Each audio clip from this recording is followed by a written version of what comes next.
also leading in change. This is like something we're kind of kicking around, which is how do you almost lead and facilitate change when you're going through it yourself in a very profound way.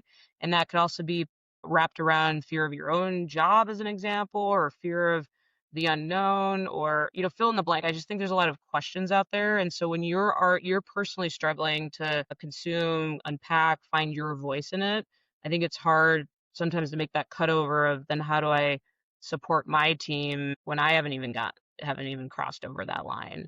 And then I think the last thing is back to capacity. I think we just do ask a lot of people right now at work. If we used a scale analogy, I think the scales are weighted heavy on expectations and deadlines and work, and we just don't give leaders or employees the capacity to, as much as they could benefit from, to learn new things and apply. And so I think that that's just part of an unintentional barrier that the managers, or a barrier that the manager wished they didn't have, but is probably impacting their ability to lead. Yeah. Yeah. I mean, I hear you, like the capacity to play and explore and Yes. learn Yeah. and get creative, like, I mean, we're asking so much. I think something earlier that you said, which was really powerful, was that leaders still feel pressure to have all the answers. Why is that mindset so dangerous in today's environment? I'm Felicia Shakiba, and this is CPO Playbook, where we solve a business challenge in every episode.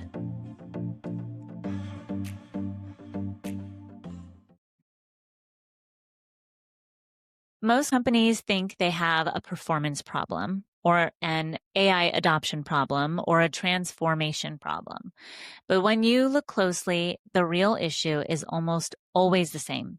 Leaders weren't prepared for the amount of uncertainty they're now expected to navigate. So today we're going to talk about how to fix that by building leadership capabilities that actually move the business. Carlee, before we dive into all of that, I want to start with you. So who are you before the titles, and what early experience shaped the way that you think about leadership and developing people? Thanks for the question. For me, it's been all about sport. I grew up as an athlete in many chapters of my life, and it's both the team camaraderie that comes with that. It's the individual pursuit in your goals. It is also the struggles that come with also pushing and trying to learn from those. So for me, that's always been the case. So whether I was participating or even watching, right? I think as a fan, you learn a lot from the experiences. So that's a big part of my life and what has shaped when I think about culture, performance, connection. Yeah. I was actually a big sports player too back in the day. So I feel like I understand Love it. the competitiveness. And Yeah. yeah. And now you're at Hyatt. Can you tell us a little bit about like what it is that you do in your role at Hyatt? Yeah. So at Hyatt Hotels, I lead our global leadership development and org effectiveness group. For us, that's defined as I have basically talent end to end. So everything from talent acquisition, not the local recruiting, but the enabling features globally, as well as performance management. So we think about like reviews, career planning, etc. I also touch leadership development and colleague listening. And for us, that's engagement, that's onboarding, offboarding, right? Those different touch points that colleagues have along the way. And it's been I see you shaking your head like so much like in love, and I agree. I think it's a good time. It's a lot of really impactful activities or impactful strategy that we're able to drive and reach for our colleagues. Yeah. And how many, like, what is the head count at Hyatt? I just want to give context to our listeners about how much goes into, like, how many people are you actually impacting with all of your work? Yeah, and I'll answer in two ways. So Hyatt total across the globe is about 220,000 employees. From where we impact, it's probably about half of that. So just a fun note on the business, we're about half franchise and half own and manage. So the colleagues that sit in our own and manage space is the group that we impact, but still about 125,000 employees. Wow. Wow. That's a big number. It is. It is. You've really worked across industries, consulting, nonprofits, sports, now in hospitality. When did it first hit you that most businesses, like most of their challenges, are really leadership capability challenges kind of in disguise? Mm. I think it in part goes back to your original question of what formed and shaped kind of like who I am, because I think at the core, when we're talking about moving work forward, it is about leadership. I mean, there's self leadership, team leadership, big executive leadership, so it shows up in all different shapes and sizes. So I think fundamentally, I understand that as we think about performance, but I'd say probably around honestly, pulling through out of the United States Olympic Committee, which is the second stop in my career, and heading into Apollo Education Group, which is my as you would assume third stop. And Apollo was a decent size, around 35,000 employees, also global, and was going through a huge amount of change. And when I say huge amount of change, that we were working against some regulation challenges that were happening in the education industry at that time. So we literally had a, I'll use the metaphorical finish line to hit in terms of what we were shifting, and that was moving essentially like a sales organization. So bringing students into university to retaining, so more of a counselor type profile. And so, as you can imagine, sales to counseling, the shift that comes with that. Yeah. So, HR, benefits, compensation, career pathing, how you hold people accountable, the whole thing was changing. And I just paint a little bit of a picture because you asked, like, where did I kind of get some of that consistency? And I think it was the root of sport, of what truly drives performance, which is what we're talking about. That's at the core some of these leadership principles. And then seeing that in more of a scale and speed and scale across different employee groups around the world to make that change happen. So that's kind of like what really sealed it for me. And to your point is true, is very consistent. Right, right. I mean, I think just a lot of different shifts in the leader is really like a shift in the business, is kind of like a quote that I have always doubled down on. Hmm. And, all of those trickling effects or rippling effects in the business, really ripple from leadership for me and in my experience. But it sounds like it's fairly similar with you as well. Oh, absolutely. I mean, everything from we could talk about culture. I always said if I ever taught a university class, I'd try to pull in some famous CEOs and do some case study work on them in terms of their work as a CEO, when they started, the middle of the career, their end of their career, and what they did next. Because you can also dig in and start to look at like how did the culture shape from there. And so once there's culture, right? Like how does the leader reflect themselves and what they value? Because that's at the end of the day what you expect of people, and that translates and has like fermentation into the company, but also on the strategy front, what are they passionate about, where are they headed, how do they listen to the market, and where they're going. So absolutely. Yeah, yeah. It's an alignment piece, right? From market to the business. And so one of the things that I really want to get into with you, which is around being in this world reshaped by AI, constant Hmm. change. What do you see as the biggest leadership gap that organizations are really struggling with right now? I love this question. I've been trying to figure out how to say this. I'm going to test it with you, and you can tell me like how this lands.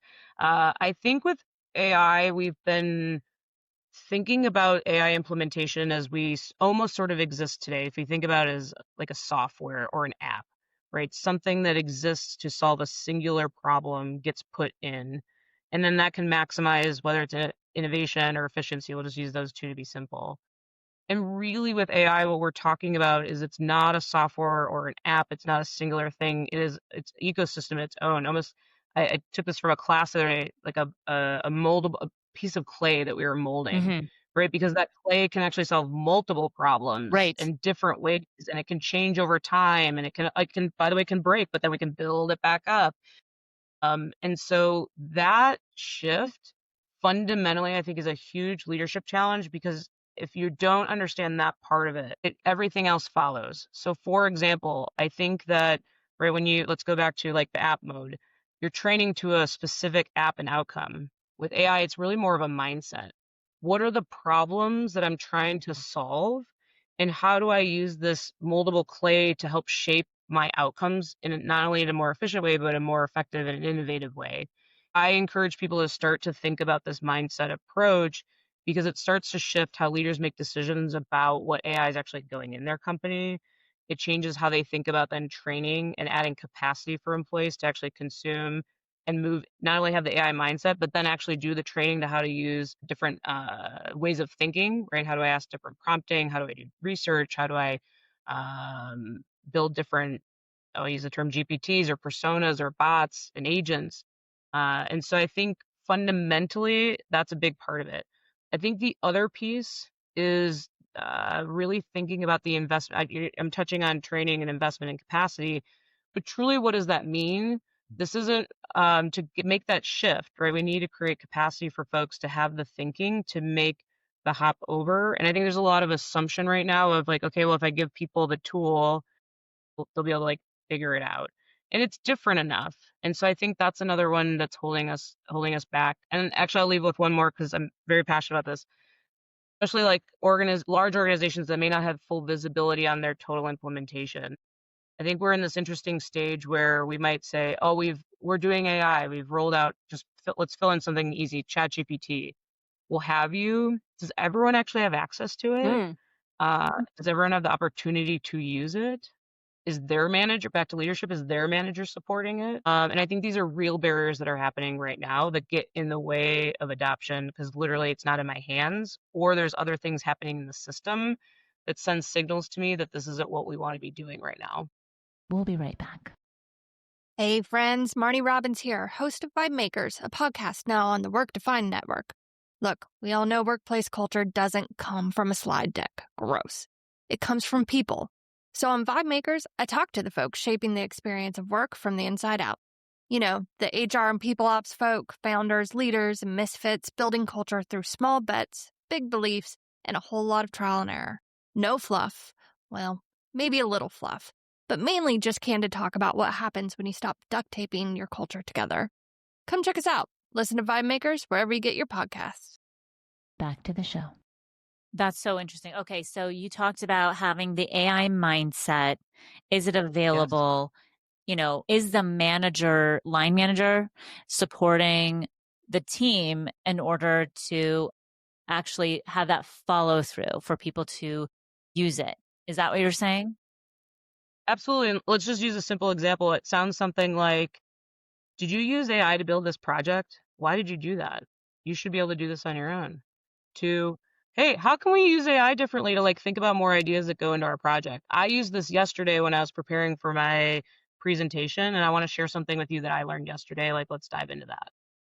Now, I exaggerate a little bit on tone to make a Sure. point, but I think you could, tell the difference of what is, I think, like encouraging versus this isn't, I don't support this, Why do you right? feel like managers might not support it? I mean, obviously, we all know that AI has productivity potential, right? Why do you feel like managers might try and encourage people not to use it? Or, maybe it's that frustration around you can, like you said, like you can do this on your own. Why would you, need to lean on technology? Like, why is that happening? Why do you think that's happening? Yeah, no, I love the question. It's probably multidimensional. I bet some of it stems from fear. Maybe they don't know how to use it yet. They don't know what it is. I think, we've spent a lot of time. If folks have been in business for, I don't know, even 5+ years, we spend a lot of time of leaders and managers should have all the answers. So I think we've also built a system that's like, well, you should know. And so if you don't, I think there's an uncomfortability with that potentially. So that's in the like human behavior. Maybe I just don't know. I think in the I don't know or I don't understand, there could be a perception that AI is cheating, right? Like, well, yeah, sure, it could do it for you, but who's that gonna, if you use AI to write your emails, are you ever gonna be able to write an email again? I don't know. I don't think maybe we need to do emails again ever. But all of that comes, I think, with knowledge and confidence.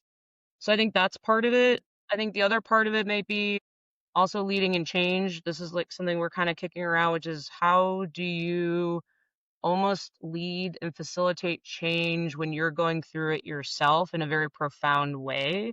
And that could also be wrapped around fear of your own job, as an example, or fear of the unknown, or fill in the blank. I just think there's a lot of questions out there, and so when you're personally struggling to consume, unpack, find your voice in it, I think it's hard sometimes to make that cutover of then how do I support my team when I haven't even crossed over that line.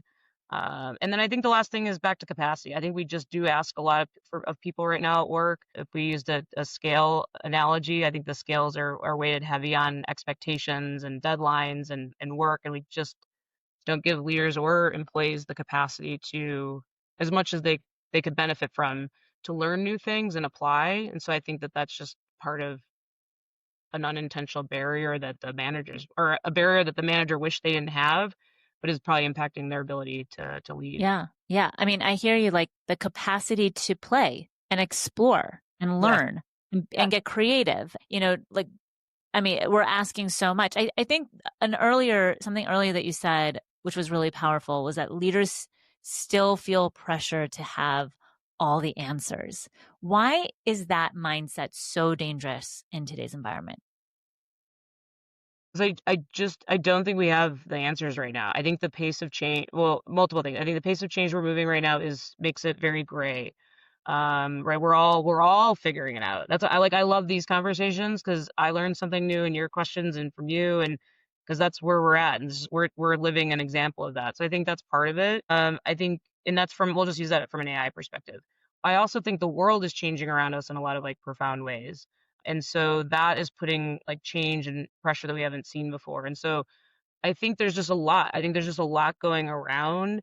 And it's not, earlier I mentioned, okay, we've built leaders to have all the answers over the years. And part of it maybe is driven by we had more, I don't know, navigation or ability to break things down or to consume and then act. But I think the other thing is just culturally, we've just been shifting expectations of what it means to have like authentic conversations, to be open. And so I think that's more partly maybe generational, partly like in the world. So I think these are other factors that are coming in. But I think the why do we struggle with this? Because outside of, we've taught people how to do it.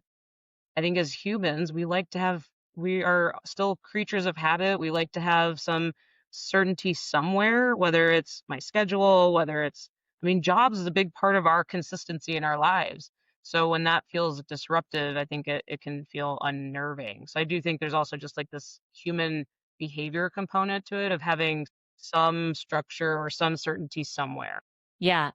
And as you've been talking, something just clicked for me, which was I feel like a lot of people feel like AI transformation is around getting from like use of pre AI to now use of AI. And I think that is the wrong story. What you are Yes. sharing is about going from pre AI to your destination is continuously learning about AI and how to implement that and explore till you get and it's like that ongoing, like I think the end state is a continuous state of learning, Yes. right? Yes. Like, did I get it right? Well, for sure. And you said something earlier that I want to pull on just to like maybe give another angle, but a consistent one, which is you said play Yeah, earlier. We don't give people the space to play. And I think that is exactly it. Like that is what AI is. We're not sitting there with a manual and they're like, click this thing once. I mean, you can, by the way, you can ask AI to how to do that right. step by step. But literally it is a sandbox. It is literally, that's why I said like clay, sandbox, dump the toys out on the ground. It's not one toy box, it's 15 that are on the floor, and you're just building your own imaginative, like imaginary play place. Like we are back to play. And by the way, I think this is another tough thing for adults. Like we've grown into, we've like play's over. We already did play. Now we know the things, but no, we got to get back to play. And I think it will be for a while in that state, just because we're evolving so much and it's so much in flux. I think new systems will arrive and ways to think or new systems and constructs will arrive at some point, but right now we're big play. Yeah, yeah. And this concept that you have mentioned to me earlier, which was like learning out loud for Mhm. senior leaders, like what does that actually look like? How does that show up in practice? One, I think we're demonstrating it. You and I just did. You're like, you said something earlier that I took away. I think that's truly learning out loud. I think part of learning out loud is having that one openness of maybe I don't know the answers. Does someone else have it? So that might sound something like I noticed something my team built. Actually, I'm going to use a real one. I have someone on my team built a dashboard in an afternoon, and I learned that because they wanted to give me perspective.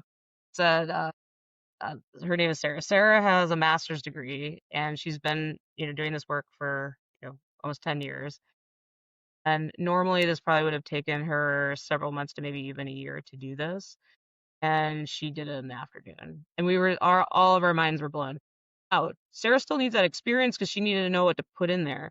Now, and this is where I come in because I was like, okay, first of all, yes, that's amazing. And can you show me what you did? Because how do I do that for other stuff that I'm doing? Like, I'm not building dashboards, but I sure am building other things. Sarah, can you show me what you did? So I think that's an example of learning out loud, like having that curiosity to explore and be open of, again, I didn't need to know the dashboard, but I wanted to hear how Sarah thought about it. Like, what questions did she put in there? How did she construct it? Because there's something that I can take away. I think learning out loud is also the simplicity of I read this thing, I'm going to pass it on to you. I think it's in team meetings or in work meetings where people are exploring innovations and you just simply say, have we thought about like we could use AI for this? Like, would that add to our thinking here?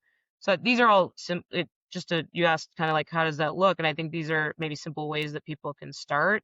And I think once you start finding that rhythm for yourself of the curiosity, the unlock that comes from that is quite amazing. By the way, I think there's some freedom in that. I also think it helps building team connection, camaraderie, right? We're all in it together.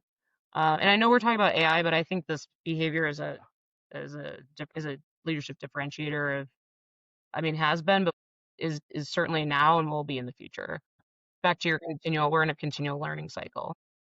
Okay, so curiosity is usually framed as a personality trait, but you treat it like a business competency, which I absolutely agree with, love, double down on. So how does curiosity actually move metrics like revenue, guest experience, innovation? Like what are you tracking? How does it move the needle? Where are you seeing that correlation? Yeah, love that. I think by nature, curiosity starts us to bring us closer to the why. Like, why is this happening? Why did it happen? Which then gets us to the how, which is how do we change it? How do we capitalize on this? And then the what. So as you're saying, revenue, guest results, etc. So I think curiosity can bring us. I'll use just because you tapped into this, like guests in hospitality, we look at guest scores and we look at guest feedback because at the end of the day, come stay at a hotel, we want you to have that good guest experience. And I think curiosity, right? I can look at a dashboard and say, okay, in this hotel, I've gotten, let's just use the easy terms like negative feedback about over the past few months about their stays. Maybe it has something to do with housekeeping. I could just look at that and say, that's enough. Wait, let's go fix housekeeping. But curiosity sounds like, well, have we met with housekeeping and we talked to them about it? Do we know what's going on over there? And they might say, oh, they've been understaffed. Okay. I can also stop there. Oh, they've been understaffed. Let's staff more. Well, but why have they been understaffed? Mm-hmm. Why are we having recruiting challenges? Or why are we having retention challenges, right? Sort of like pulling back on the layer. So I think that's the first layer of curiosity to get to like the real understanding. The root cause.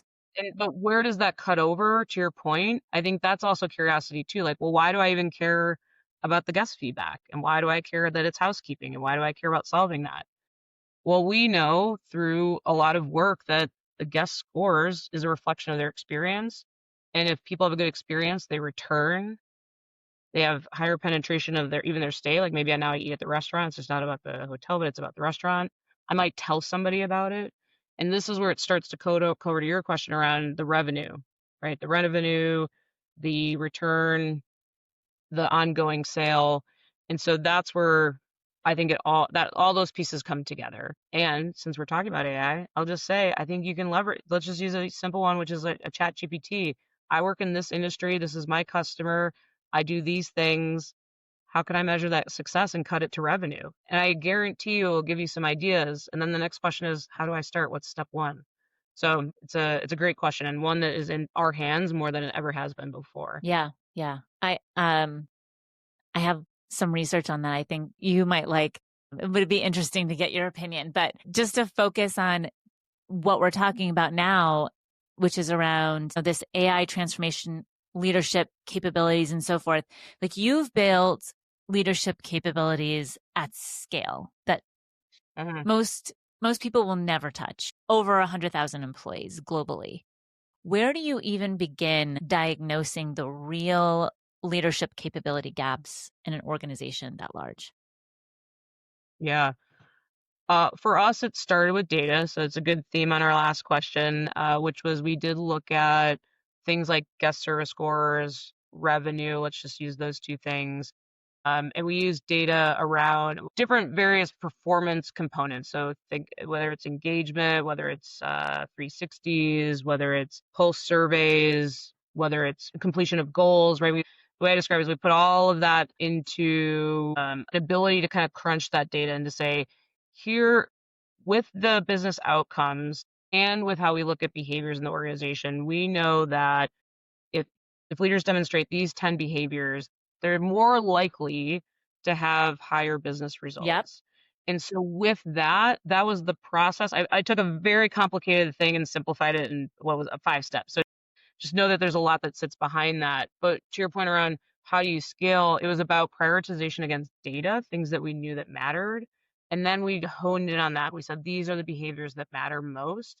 And that's where we started then hanging our hat on, well, then what do we want to build behind that? So then you start to have things like leadership development programs. You have 360s, they're customized to our organization and our need. When you do talent reviews, you talk about these behaviors. When you talk about performance, you say, well, what behaviors have they been demonstrating? So this is I'll call it the at scale answer, which is the identification of the behaviors and then how do we infuse that into things, into the systems or routines that managers, leaders, executives touch that continue to reinforce or provide visibility or prioritization on how someone's showing up and where they can continue to improve and have impact.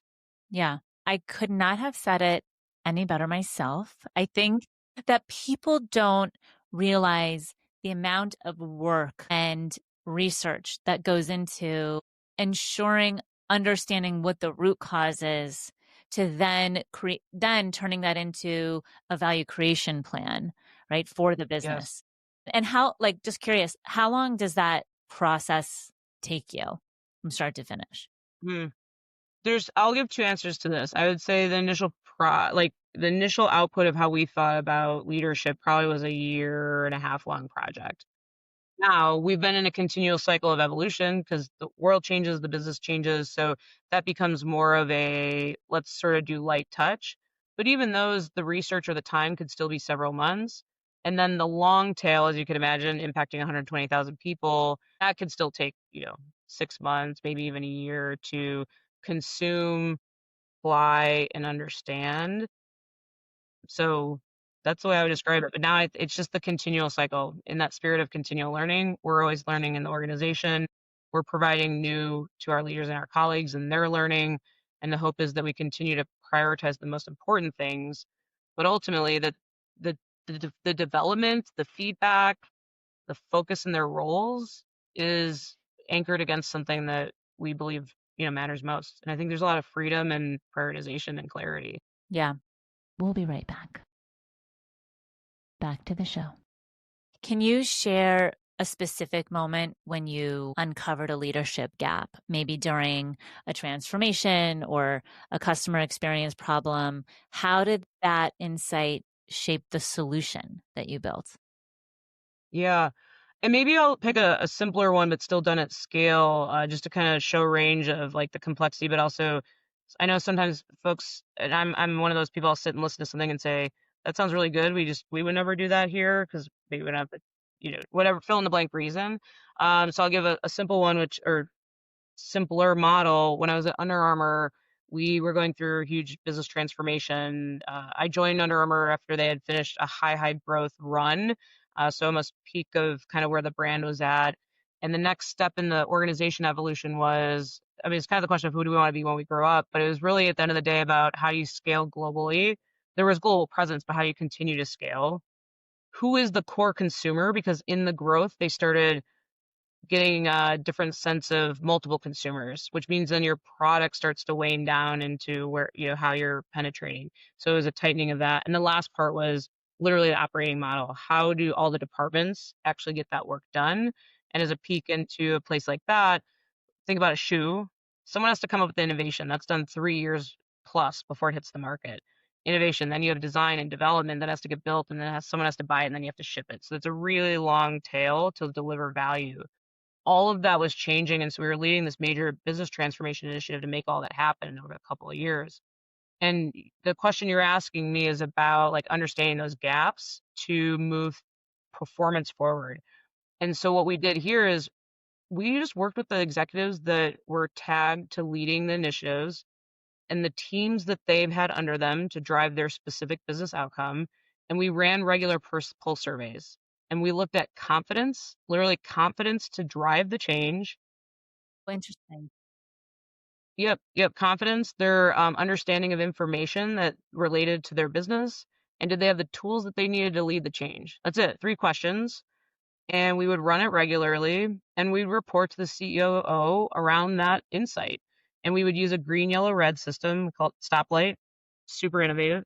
I love The it. name. And that was the conversation because what it was about was helping the leaders, be good change leaders. Do they have the information? Do they feel confident? And do they have the tools? An executive doesn't have information. How can they scale the change that they're being asked to do? So we used it as a diagnostic tool to help understand what was going on. Then we used it as a under the diagnostic, like where can we go help? And at the same time, we were also building change leadership capability because then it became a coaching conversation. Like, okay, why don't you have confidence? What tools do you need? All right, let's talk through that and work it through. So that would be an example of identifying capability gap and doing it, I'll call it more in an iterative way, but it is also an example of still at scale. Under Armour's not a small organization, but here's something that we just did very simply. We ran a stoplight on I think we were using like a Survey Monkey at the time. Yeah. And that it was huge. Would you call that, like the questions that you were asking, it sounds like, is it like a change readiness assessment, would you say, or something different? I think we probably boiled it down to what you could in our practice call it a change readiness survey. I think we really looked at it as change readiness through the lens of leadership. Yes. Because it was really about the leaders and their teams, Mhm. which were the spear, if you will, of everything else. Like if we weren't doing it right there, there's no way that it was happening at the employee level. Right, right. And training, training part is easy. Behavior change, that I think is where the challenge is. And what you've learned about making leadership capabilities actually stick, what do you think allows it to stick like on the job for long term? I think some of it sits in the initial setup that we provide for leaders to be successful. What I mean by that is, have we given them the tools and information and to be successful? I think the other part of it is, and I'll call this one a wraparound of a strategy, which is what we said, what we're trying to do, right? Sometimes we roll out an initiative or a strategy and we say it's something, but really it becomes something else, and we never reconcile the two in the middle. And so I think that's really important. Yeah. I think the other part of it is also the recognition of where you've come from, where you are today, and where you want to continue to go, and be realistic about those things, because there's nothing better that reinforces what you've done than the recognition of the distance you've literally come, and sets people up for success or sustainability by creating a clear next step. Sometimes we don't do those 3 phases of the work. We move from here to there and then we stop. Mm-hmm. Or we move from here to there and then we're like, oh, great, now let's like skip level, I don't know, 10 years from now. Like, let's do more. And there becomes a mismatch of reality and expectations, and that can take it out of people. So I think those are a few things to think about. And probably, and this is more from like a strategy and scale level, but I think is really important and to be applied in a lot of ways, which is how are you being intentional about the messages that you have, about what you're continuing to reinforce, and where you want to head, because all of that to me is about acknowledgement, right? It's affirming and it's clear. And I think with those things, you start to build a real sustainable model. Yeah. I would agree with you. I think you really have to understand where you are in order to even, look at like where you want to be and how to get there. You have to truly understand like what does that line from here to there look like? Yeah. And the next one, I think that one's important, right? Like, we'll wrap a sports analogy in here. Maybe I'm running a lap. I'm trying to make a lap in 10 minutes. I know where I'm going. Well, once I reach there, well, what's next? Am I trying to make a lap in 9 minutes and 50 seconds? Because not only do I get to celebrate, but now I have like that next part of it. And there's naturally a sustainability built in there because I need to maintain something of what I did before in order to move up. Right. Yeah, I agree with you. I think people stop after getting to their destination a lot and don't Yeah. really naturally follow through with okay, what's the next lap going to look like you said. So it is a continuous process. Like growth is Yeah. continuous. And if you stop growing yourself as a leader or as your team, that doesn't mean by numbers or head count necessarily. It means by skill or mindset. Like we're talking about AI mindset, right? Yeah. Ability to play and change skills and understand the need of what the business is and be able to adapt to the business need. And Yes. that is the growth, right? That's the extra laps that need to continue. You need to keep running. So 100%. You said something so critical in there, which is the business needs, because the business needs are always going to evolve because the consumer is going to always evolve. right. So by natural cycle, even if we just literally put that in a circle, consumer, the business, well, if it stops at the organization, you don't get that third turn, which is back to the consumer, which keeps right the organization running. And I'll double down on what you said earlier, which is also just the continuous learning and service to ourselves, both in our lives, but also at work, to have continued development to also serve ourselves. And I think that's about fulfillment and enrichment in both how we feel at work and how also work impacts us as a whole person. Yeah, absolutely. I have one more question for you out of this Yes. already riveting conversation. If a CEO was listening today and they asked you leadership capabilities that truly drive business results, where would they begin? Where would you tell them the first step is? Hmm. This is such a good question. I think the first step is looking and understanding where you're going as an organization. And I intentionally, we just ended on this, but I just have to reinforce that. And that is both in market, but also to tie it in what we've talked about today in, I'll use the term, maybe skill and capability within your people. I think then, so that being first, having that clear definition and skill and capability, I think you could even literally start with AI mindset as a place to begin. I think the second part is, where do they think they're at in achieving that goal? Where do we think our leadership, I'll use the term superpower or capabilities or competencies, can drive that? In our conversation, we've given an example of a very scientific-based approach, the one that like we'd use at Hyatt. I think there's a lot of other options for people to, we'll call like sort data and understand how you find out what your leadership capabilities are. But I think really defining what that looks like and doing that not just with your senior teams but your employees starts to create then that clarity and refinement and intention around leadership. And then how do you systematize it and how do you recognize it? Those would maybe be some ways to think about it. But I think I'll end where we started, which is being super clear on where you're going and knowing where you need to invest with your strategy and your people and pulling through that conversation. Yeah. Carlee, And I will add this too, go because ahead. since we're talking to CEOs, Yeah. back in the continuous learning, I think whether it's in people's industries, I think also looking at people in HR or workforce and finding other thought leaders in the AI space, I think is so critical right now because you're starting to see how, that whole through line I just gave you of like where should CEOs start. I also think it's then about that continual informing of how they might want to think about that, back to prioritization. But the more we can be consuming in diverse ways, I think the better off a CEO or any leader for that matter is going to be. But super critical at that level to lead organizations in a very disruptive period, a very open period, and a very continual learning period. It's 100% necessary. Absolutely. Carlee, thanks for being here. Thank you so much for having me. This is great. I appreciate it. Visit us at cpoplaybook.com. Your support as a subscriber means the world to us, so thank you for tuning in. I'm Felicia Shakiba. let's connect on LinkedIn.